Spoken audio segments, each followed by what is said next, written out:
Welcome everybody to the September 2nd meeting of the Raleigh Kiwanis Club. Please join me in our defining statement. Kiwanis is a global organization of volunteers dedicated to improving the world one child and one community at a time. We'll say our pledge. I pledge allegiance to the flag of the United States of America and to the republic for which it stands, one nation, under God, indivisible, liberty and justice for all. Rick McElroy has our prayer today, and then he's going to stay after just for a quick announcement about the Pancake Breakfast. Hey, everybody, if you will, bow your heads and pray with me. Father, God of creation, we humbly bow before you, knowing that you are present here with us. We ask that you continue to bless us, strengthen us in your Holy Spirit, so we may continue our work in your name.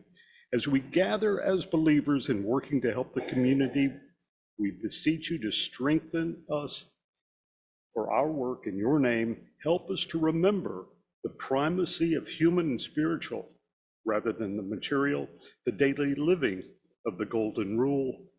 Render altruistic service and to make possible the increase of righteousness, justice, patriotism, and goodwill. Father, we praise you. We ask that you continue to guide our feet along the path that you've chosen for us. Amen. Now the shameless advertisement. Pancake Breakfast fundraiser. If you will, if you'll notice, Rocky is strategically positioned where you can get your tickets for this year. Also, we have a sign-up sheet, so if you will, consider your volunteer effort at the Pancake Breakfast. Go ahead and sign up. Sir, you can't hear me? Is that because you don't want to hear me? All right, the Pancake Breakfast, remember, pick up your tickets. Rocky has those back here. Go ahead and sign up, volunteer to help with the Pancake Breakfast. That sheet is back there.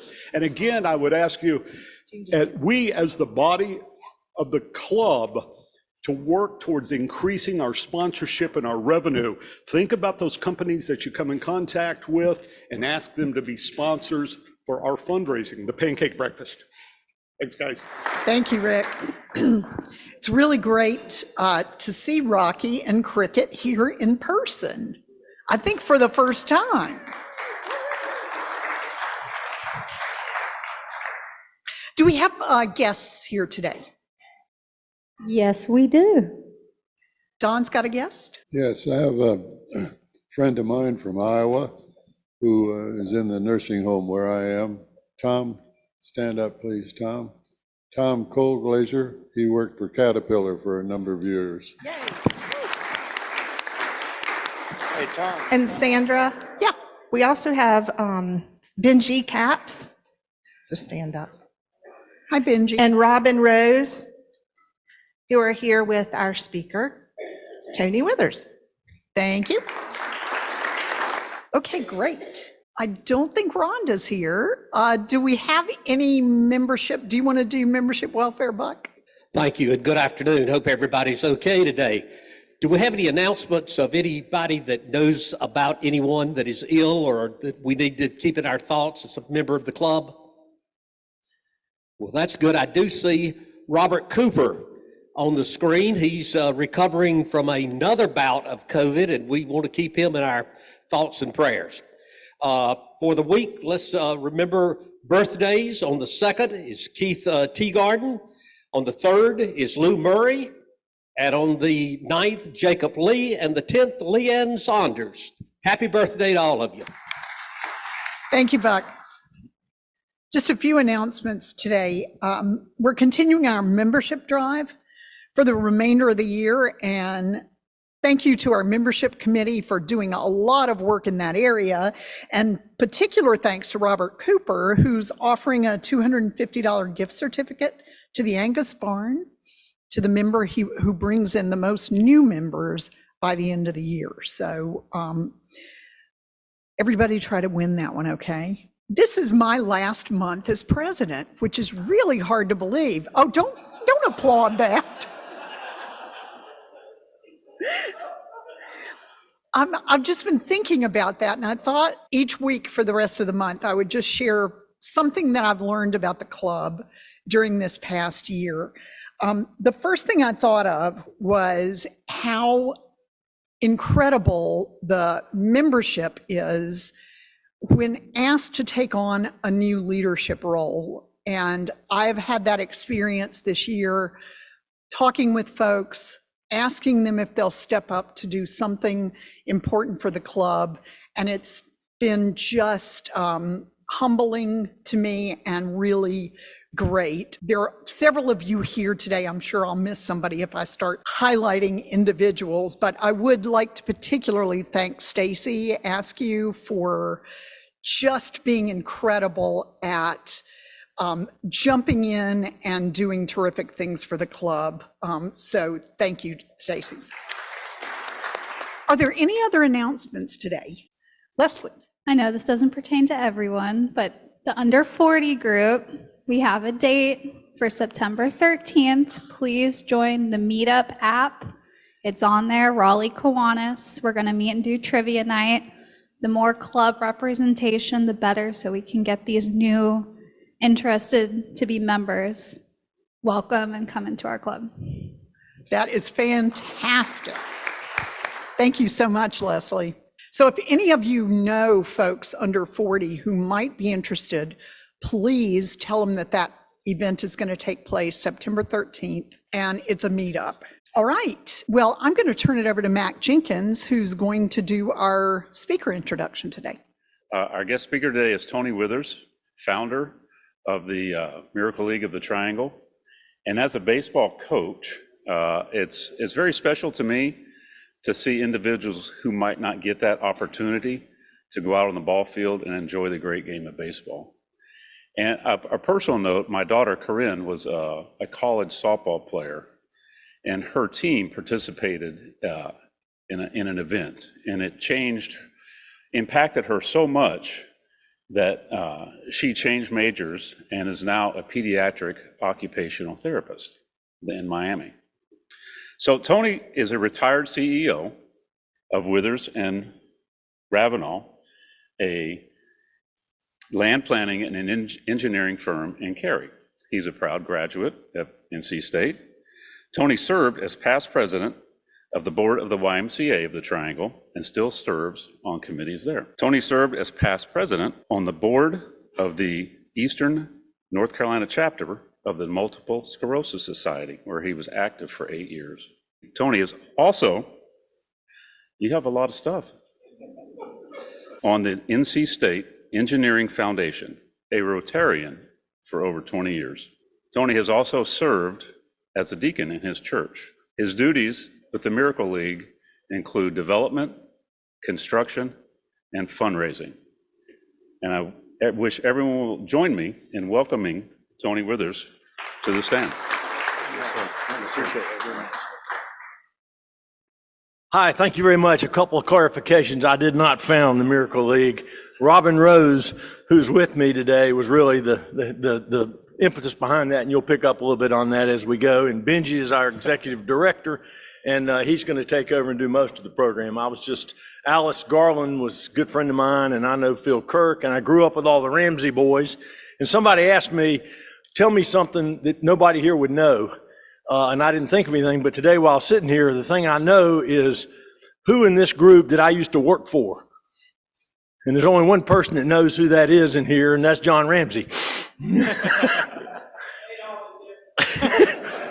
Learn everything I ever knew from John Ramsey. You know, when I got out of school, I went to undergraduate in engineering, grad school in landscape architect, and my first job was picking up nails and carpenter for John when he was, I don't know what you were doing with Jim Dale, I guess, but anyway, I think I lasted about 3 months or 2 months, or not very long. But thank you. Anyway, I know a lot of you guys know a lot about the Miracle League, and we appreciate very much all you guys have done and continue to do and will continue to do for the Miracle League. A real quick info before I turn it over to a video and to Benji. And Robin doesn't have any part of the program today, so that's okay. We started about 15, maybe 16 years ago. Robin saw a program on TV HBO about the Miracle League that was started in Georgia. A fella had a special needs child, and the child said, "Dad, why can't I go?" He was always going to ball games with his brother, and he just sat along, and his dad said, "Well, you know what? You probably could do that." So one Saturday, he asked some of his friends, and they brought some Miracle League some special needs kids out and had a baseball game, and it was such a success. They continued it, and it grew, and now there are over 250 programs all around the country. North Carolina has about 10 or 12 programs, I'm going to say, maybe more than that, but at least 10 or 12 fields. The one we built in Cary was the first field built in North Carolina. Incredible program, as you well know, and we're just excited to be a part. I think when Robin and I first started, or at least for me, for sure, I thought I'd go help build a field and then walk away from it. And here, 16 years later, it's very impactful. All right, let's, anything else before we show the video? All right, watch this video to give you a little more background, and then I'll let Benji tell you a little bit about what we're doing. Well, 15 years ago, September 16th, sitting on my couch on Sunday, like most husbands do, and turned to flipping through channels, ended up stopping on Real Sports, and saw a story on baseball, which I'm very interested in and have been all my life, and then it turned into baseball for special needs children, and it really caught my attention. I mean, the first person I actually thought of was Tony Withers, and I said, "Oh, I got to call Tony now. He's got to see this. I mean, this is something we've got to do." That was that impactful. And I said, "What are we doing?" He said, "We need one of those in the triangle." And I said, "What do we got to do? Let's get started. I'm all in." From the day Tony and I decided to do this, before we picked any board members, before we did anything, we knew in our heart, all we have to do is show people what we're doing, what cause it's for, what joy it will bring, and we knew the money would follow. You know, Robin and I are in the construction business, development business, so we just started calling everybody we knew. You know, you're gonna grade the field, and you're gonna provide the fences, and you're gonna provide the bricks, and you're gonna provide the equipment. You're gonna do this, and you're gonna do that, and just leveraged every person we knew, and everybody was all in. When we do our fields, you know, we want everything we do to be first class. You know, no matter what it is, people say, "Well, why do you spend this much time and energy?" You know, it may just be 5 or 10 minutes, but it needs to be the best 5 or 10 minutes that child can have. I think me and Robin truly thought we were going to build a field and turn it over and walk away. I had no idea what it would do. The kids come to the field and they look forward to the games, all week long. You hear stories of sleeping with their gloves, sleeping with their ball, sleeping with their uniform on, sleeping with their hat on. Some people say, "Well, that's not a big deal." It's a huge deal. And we celebrate those kids. We give them, everybody's got a name, everybody's got a song when they come up to bat. We want to make that the best experience it can be for them when they come to the field. They put their foot on that field and get inside the fence into playing field. They're winning right then, and they win for the entire hour that they're there. And when they leave, they're smiling and they're happy, and they leave and they're in a great mood and have a good rest of the day. When I talk to people, I said, you need to come to a Miracle League game and see what it's really like. You don't have to do anything, just come sit in the stands and cheer for the kids. When you see the smiles on their faces and the families, I can't tell you the number of families that have come up to me and said, "Thank you for what you're doing." I'm not doing anything. We're just a vehicle for the Miracle League. The Miracle League touches everybody that's involved. If they're not even associated with a special needs child or special needs activities, but they heard about it and they want to come watch a game, and they come watch a game, it's contagious. A church group or a baseball team thinks they're coming in and just, going to help out some kids, and that's going to be it. But when they come in there, they all of a sudden are impacted by how much they impact those kids. I think the first game we were at, we had a child that had spina bifida and was on crutches, and he actually dropped those crutches and went from third base to home and walked without those crutches. He walked. He didn't crawl. He walked. And from what I understand, that was the first time he'd ever done that. Now that, as I say, if you come to a Miracle League game, you're going to see a miracle. The joy of coming home, you got to see a player come home. And when they come home and they tag home plate and the umpire gives them the safe sign, and they're just a big smile, and everybody in the crowd's cheering and clapping, and they look out at their mom or their friend in the stands, and it's why we do it. You just put your head down and go forward, and the next thing you know, you snap your fingers and you're 15 years later. It's been a joy to associate with all the families that we met and the board members that we worked with and the community that supported us. I mean, it's truly been a collaboration of lots and lots of people. And I'm just very fortunate to have been a, seat on the bus. So we take 15 years and we say, okay, right now we are at the third field level and we're going to be to the 1,000 kid level. And where do you go from there? Because that was our plan, 15 years. I say 15 more years, 3 more fields, 2,000 kids. I'm not sure 15 more years for me, but maybe the league will do 15 more years. But as he said, we did, the first field was in Cary, and then we built one in Raleigh at Wakefield. And Johnny Mack Alexander was a huge contributor to us for that field, and we appreciate that very much, Johnny Mack. And we're working on our last field right now in Durham, which will be the best Miracle League field in the country. It is a mini replica of the Durham Athletic Park. It's right across the street, and hopefully it'll be open in the next 3 weeks, 4 weeks, something like that. Really, really incredible. And we're over budget, so just keep that in mind. But anyway, we're going to keep working hard and keep trying to impact kids in this region because it's the right thing to do. Let me turn it over to Benji Capps, our executive director. You may know his dad, Ralph Capps. I'll introduce you. Okay, that's good. Who's run the Boys and Girls Home in Raleigh for the last 50 plus years, and Benji, the apple doesn't fall far from the tree because Benji's about as good as it gets. So let me turn it over to Benji.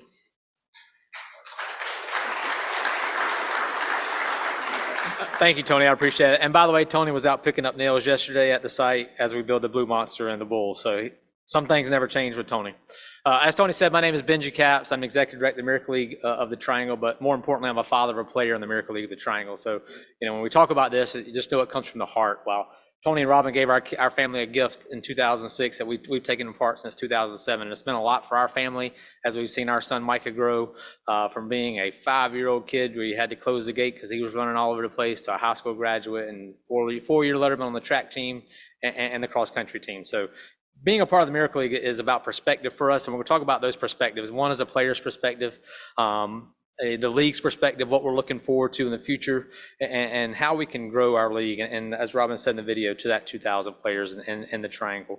Our game days are filled with excitement. Y'all, I appreciate y'all coming out in the spring and volunteering with our league. Y'all got to see some of that excitement. Our kids are so excited to be there. We have had kids who cried on rain days, so they've had to drive up to the field and see that there's no game. But our games are 2 innings long, non-competitive. Every kid gets a hit. Run the bases, score, play the field. We do a second inning stretch. We sing "Take Me Out to the Ball Game," not very well, but Tony is an announcer and he does that for us. But at the end of the game, we line up and shake hands, and the announcer says the most important thing of the day, and the winner is, and everybody in the crowd and everybody on the field says, everybody. And it's that really what encompasses what the Miracle League is about. Our players have unique perspectives of what a game is about and what it means. I grew up playing sports my whole life. A lot of us all have. And being a teammate matters. And so this was a great opportunity for our players to have that teammate experience, to be able to be a part of something. As a parent of the Miracle League, a lot of times we get to the field going, man, what a day. But we know that we can look beside us and know that parent's going through the same thing and that parent's going through the same thing. And we can just sit back and watch our kid do something that we never thought that they would be able to do. As our league has grown, we've also introduced adults into our play who have gone through the same thing. So when we talk about our league is full of kids and adults with special needs, it's very important that we say it in that way. Our players want to be known as players, not special players, but players. And so we really want to emphasize them coming out on the field, having a great time, and being a part of a community that matters to them and being a part of it. You see the news stories of players and kids who are unique that have birthday parties and nobody comes. That's a great thing about the Miracle League is those players have teammates. They're not going to be in that experience. They're able to be that friend. As a dad, I'm able to watch my son do something I never thought he'd be able to do. Our players bring perspective in all that you do. And as a volunteer, we hear that more than anything. These players taught me so much more than I ever could teach them. And so that's really what the Miracle League is about for our players, is being able to go out there, have their nickname called, whatever that may be, was Jonathan Big Cheesy Face Ramirez, Micah Brotato Caps. There's princesses, there's hammers, there's every name that you can imagine. They get their own walk-up song. They get to have that individuality where they're able to be unique in all the ways that they want to. And the best part, they get to round third and hear their name come in and score when they come in and score. And if you want to see a smile, watch that base. You'll see it every time. A couple of quotes from families that we've had, that this is a fantastic program, not only for the children who get an opportunity to play and shine, but also for the families who build community, learn, and share. This is invaluable for the families involved. I cannot emphasize that enough. I have learned from others and have mentored others through connections from the Miracle League. Thank you. So that's what it means to be part of the Miracle League and part of our community. And we really want to cover all of that. We cover every range of disability, whether it's cognitive, physical. We have that all abilities out of our Miracle League. We have players who are visually challenged. We have beeper balls where they're able to play baseball with sound. We are able to cover all those. Our fields are specially designed, rubberized surface, so wheelchairs, walkers are able to get out there. Our new field in Durham is a special turf, and as Tony was saying, it's a mini replica of Durham Bull Stadium. It's a phenomenal facility that'll be really the showcase for us here in the Miracle League of the Triangle. Before COVID, we had peaked about 507 players for our league. I'm happy to say that this fall we've exceeded that number again after COVID, that we've up 525 players playing this fall in our leagues on the 3 fields that we do have. So we're excited to be continuing to grow. We anticipate about 10 to 15% growth over the next 3 to 5 years in our players. So we'll can continue to grow and see that as the Triangle grows, our need for that grows as well. So we're trying to be where those players are and give them the opportunity to play. That's really important. For us as a league, we're uniquely positioned where, as Rob or Tony said earlier, we were the first Miracle League field in North Carolina. We're the first adaptive sports facility in Durham now as we go to that area. We like to be in that area and like to grow. Y'all have done phenomenal with what you've done with the Sassafras Playground and being able to implement that, as well as over at Kiwanis Park. Those opportunities for our players mean a lot, and we really appreciate all that y'all have done to give those players a place to play outside of other opportunities, because there's not that much there. As our city grows, we're going to need more of them. So thank you very much for doing that. And as we continue to grow, we want to continue to provide those opportunities for our players as well. Our Durham facility is our next step in doing that. We play 8-week seasons in the spring. We play 8 weeks in the fall. So 16 weeks out of the year, we're playing baseball in our fields. We also have spring clinics and fall clinics, summer clinics for our players. And we're actually looking at doing Christmas at the field and having Santa Claus out there for our players as well to be a part of it. We want our players to be involved as much as possible for that. So as our league continues to grow, that's our goal, is to continue to grow with them. As we approach our Durham field, as we talked about our growth, we're really in a unique perspective, as we've all been here a long time. My birthday was my dad's first board meeting with Boys and Girls Club. So January, 49 years ago, that was his first board meeting. So we've been here ever since. So this town has grown a lot. But as that, we have to adapt and be in a position as well. So that's what we're doing as a Miracle League. With our adult league, in 2015, we started with about 48 players. We currently have over 150 adults that play in our Miracle League on Tuesdays and Thursdays nights.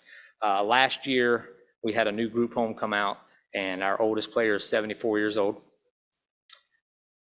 And then a younger person from that same group home who's in her 50s invited her parents to come watch her play baseball. It's the first time her parents got to see her play a sport in their life. So that is part of what the Miracle League is about, those firsts and those opportunities, being able to do that. My perspective, it goes a long way. So when I started with the Miracle League back in 2007, here I was, I have a 5-year-old little boy I'm like, there's no way this is going to be any fun for him to play baseball. There's no way that they can make this fun for him. I grew up playing baseball, played at NC State, played my whole life. There's just no way. Here I am, 17 years later, still part of this league. But But when we got out there, we really realized that the people were really genuinely involved and genuinely interested in how that player develops and goes forth. Micah was a runner. Some of you, a buddy, have been told that, hey, you're buddying with a runner. And what that means is that kid is going to run all over the field, bring your running shoes. So Micah was a runner. And we really didn't think much of that when Micah was running. And as he got a little older, he stopped running as much. But he goes to high school, and he's worked really hard. He stayed with his grade level. And he goes, hey, Dad, I want to run track. I played soccer, football, basketball, and baseball. I didn't like to run. I said, all right, let's go talk to the coach. You may have to be a manager this year, but we can figure it out. So he goes out there and he hits it off with the coach, and he ran track for 4 years. Cross country coach is the same as a track coach, so he ran cross country for 3 years. So that confidence that Micah gained out from being a part of the Miracle League and being a team allowed him to do something completely outside what he normally would do and be able to run track and be a 4-year letterman. The other aspect of it is the volunteering. So as a volunteer, you go out, we have civic groups as yourself, teams. Micah made friends through that. So when they saw Micah in high school, he wasn't just some kid. He was, hey, Micah, how you doing? That's all part of what the community is about and what we do. So for me as a perspective, I see that as seeing Micah grow and being able to do it. The other part is I was a coach. And being able to be a coach and be a part of that, it means a lot. So every coach, we say, has a story of when they just got it or when it happened. And that can be whether it's a Miracle League, whether you're rec league, whatever, any coach can get it. So one of mine is, we just opened Raleigh and was coaching the Astros, and it was Micah's team. And we had a young man named James on the team. So James, his first year James playing, James's dad was his buddy. James carried Big Bird and Elmo dolls in his hand. James played baseball by hitting with those things and never let those down. Didn't play catch, just hit them, run the base with his dad. Never kind of really took part in any catching or so. So as the season went on, my goal was to get James to play catch. So first game, go out to the field, talking to James and work with him, give him the ball, and he's holding Big Bird and Elmo, and he's just holding it. He's not throwing it. So good first step. Next game, same thing. James is not throwing. We're not getting rid of Big Bird. We're not doing anything. So we start. By the 4th or 5th game, James will put Big Bird down and hold the ball. By that 6th game, we get out there in the outfield, and his dad's like, I don't know if this is going to work today. James has been in a mood. So, all right, we'll try. Why not? So James, to our amazement, put down the ball, takes the ball, and throws it to me. So me and James played catch for the first time that day. Go out the second inning. Instead of me playing catch, James and his dad played first for a catch for the first time in James's life. That is what the Miracle League is about. So when we talk about perspective, those kids' perspective, the family's perspective, that's why it's so important for us to do what we do and to be out there. Tony and Robin saw that vision in 2004 and 2005, and we made it happen. We're able to continue to do it today for support from y'all, our local community, between volunteering and our givers. So thank you very much. When we look back on the Miracle League and as we get down the road and get to that third field, we're going to continue to grow. We're going to need support. So whenever I speak at these, I ask for 3 things. Number 1, we need volunteers. We use over 4,000 volunteers a year, over 16,000 volunteer hours. So that's going to continue to grow, and that need will continue to grow. So we need volunteers. We need advocates, people who know about the Miracle League. It's a surprise to us when people say, I've never heard of the Miracle League. How have you not heard of the Miracle League? So now your job is to share the word about what the Miracle League is about. And last week, we need donors, and y'all have been very generous to us over the years, and we really appreciate that. As Tony said, we're building another field, and we have our operations will continue to grow. We spend about $400 per player out of our budget to make it go. Every player gets a new uniform, new hat, a trophy, and team picture every year. And we charge the same thing we did in 2006, which is $35. So thank y'all for y'all having us here. Does anybody have any questions that y'all like to ask, and we'd be able to answer them for you? What team they're on and what their skill levels are and all that kind of stuff. So we do grade-based versus age-based. So in Wake County schools, you can be in the school system until you're 22 years old. So we do it grade-based. So our minor league is our K through 2-year-olds. And then it's our junior league is 3rd grade through 5th grade. Our major league is middle school, and then our senior league is high school, and then we have adults that play on different nights. We've also started advanced player academies where we have the players who were a little more advanced than what the Miracle League had offered. They play on standard Little League fields. They have outs, they have competition. It gets pretty hectic out there on those nights, but they love it because they will know who wins and they know who loses. It's not a typical Miracle League game. And we've done that for ages 15 and up for the last 6 years. We actually are starting a middle school age group for this year. A junior APA is what we're calling it. So we're starting that this year with about 12 players, allow them to do that as well. The reason we've got an adult league is because when the kids aged out, they wanted to continue to play. Yeah. So it evolved into an adult league. It just grew into that, and Benji sees that and moved on forward with it. Yeah, I mean, what Tony said, when we started, I think we just celebrated our 15-year anniversary. We had 39 players who had started back in 2006 in the first game and are still playing in our league. We have 5 coaches who have coached every season as well. So it's unique to see these players grow up into age and to become the young adults that they are. And baseball is really just a foundation for the program. It's not baseball like you typically know baseball, but it's got all the ambiance of a baseball game with the second inning stretch and the Star Spangled Banner we sing every single game. We have 5 games in a day. We sing 5 times. We sing after the second inning. We sing "Take Me Out to the Ball Game."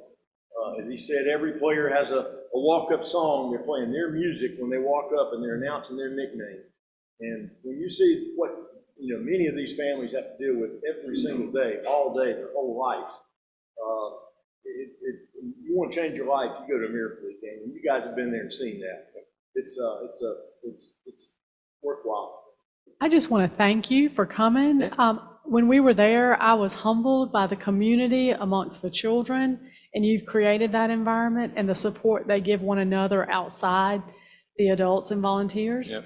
And that is something we at Kiwanis strive to do. We work with adults with disabilities. We have a group called Action Club. Mm-hmm. And so I'd love to see a way that we could possibly get them involved in participating. Absolutely. And our club offers leadership opportunities and volunteer opportunities for adults with disabilities. And see, maybe we can offer a program for them. A program for I'll them get you as my well. card and we can get together. Absolutely. Thank you. Can I say one more thing? He mentioned our budget is about $450,000 a year. We have how many employees? 4 employees, and a couple field managers and Benji and an assistant. And we touch 4,000, 5,000 people a year. It's an incredible amount of people that are touched by this program for a very small amount of money. When you look at other programs that take lots and lots of staff, it's a tremendous job to keep up with all that and all the teams and everything, and it's done by just a very, very, very small group. The Benji is as good as there is. I can't emphasize that enough. By the way, everybody just got some pancake tickets. Casey and I gave ours to the people over here. He said to pass them out to the members of his organization. So as most of you don't have a home for your pancake tickets, if you'd like to have a home where some of his people perhaps could come to our pancake breakfast, please give them to one of these gentlemen here, and I'm sure they'll appreciate it. Yes, sir. How do you advertise to get the kids there? So we reach out through the school system as our #1 resource, and then it's doctors' offices and your therapists who give us a lot. We found out about it through our neurologists back in the day. Word of mouth is the biggest thing as people continue to come. When we started back in 2006, there was no competition. There was nobody else that offered what we do. Now there's lots of different sports and different seasons, and so we average about 50 to 60 new players a season coming out to play in our league. So as people get more comfortable coming back out to COVID, like I say, we're going to see pretty expansive growth really quickly. Yes, sir. What do you do for how do you fundraise besides individual donations? Do you guys have big events do you fundraise for? So we do 3 big fundraising events. Our first one is probably our most fun fundraiser. It's called Dunk Day. So at the end of our spring season, we challenge every team to raise $500. The only time we ever ask our families to raise money. So if every team raises $500, you get to dunk your coach at the end of the season. So we have Highway 55 is very gracious, comes out, brings us burgers and hot dogs. We have a big celebration. We have dunk tanks out there. So you want to see a fun day come out at the end of the spring season. So that we raise money through that. We just finished our golf tournament we had in August, and then we do our gala, our big fundraiser in October at the Angus Barn. And those are our 3 big fundraisers, and we have usually some smaller stuff in between that. But we're looking at expanding that and having some different things coming up for next year. But right now, that's where we are. We have Pappy Van Winkle raffle going on right now. We have 2 bottles of Pappy and 1 bottle of old Rip Van Winkle. It's $100 a ticket that we are selling off right now. We also do a auction that usually we have some golf, some travel stuff involved in there as well. So you should have everything on the flyer that's on your table. You can go through that, and that'll get it to your website. Have questions about volunteering, that's on there as well. So thank y'all. Thank you, Tony and Benji and Robin, for being with us today. I was at the volunteer day we did and just had a fantastic time. It was a great experience, and I look forward to us doing that again sometime soon. I've got a book here that I'd love for you to sign before you leave, that we donate to Wake Read and Feed in honor of each of our speakers. Tom, great to have you. Hope you enjoyed your visit, and we'd love to have you come back. Courtney, thank you so much for the table stands with upcoming events. This is going to be something we'll try to do in future, so you know what the speakers are coming up and what big events are coming up as well. So they'll probably change once a month or so. September 9th, next week, we have Mary Kay Kennedy from Learning Together.